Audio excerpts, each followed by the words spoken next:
আপনাদের জন্য ক্লাস নিয়ে আবার হাজির হয়ে গেলাম। আমি আর্টিকেল এবং প্রিপজিশনের উপর অনেকগুলা ক্লাস দিয়েছি।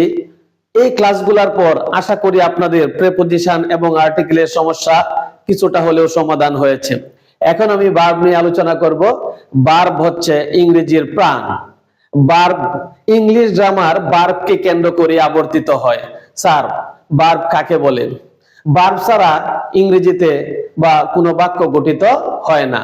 যে ওয়ার্ড দ্বারা আমরা বলতে পারি কোনো করা, খাওয়া, ধরা, মারা, বলা, চলা, দেখা, শোনা ইত্যাদি বোঝায় তাকে ভার্ব বলে।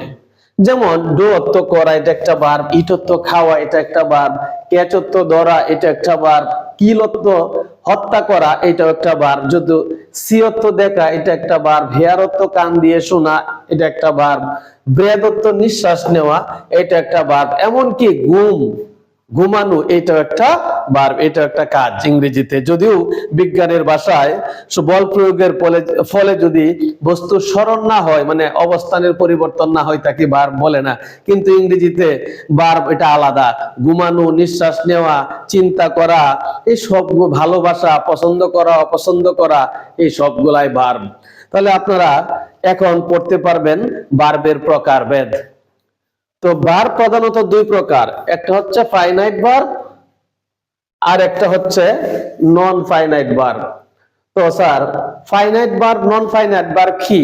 এগুলা সময় মতো আমরা অবশ্যই আপনাদেরকে বুঝিয়ে দিব। আমরা এখন শুধু জাস্ট প্রকারভেদ গুলা পড়বো।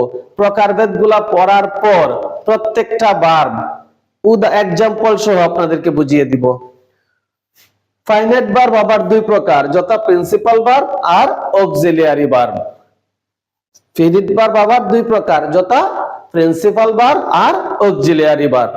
এরপরে আসেন প্রিন্সিপাল ভার্ব আবার তিন প্রকার। কি কি?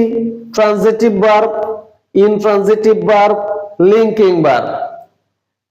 তো স্যার, ট্রানজিটিভ কি, ইনট্রানজিটিভ কি, লিঙ্কিং কি?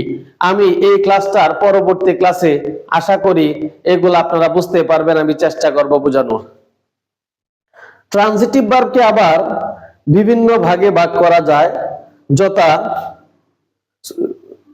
কগনিট verb, causative verb, factitive verb, group verb, reflexive verb, এরকম বিভিন্ন ভাগ রয়েছে।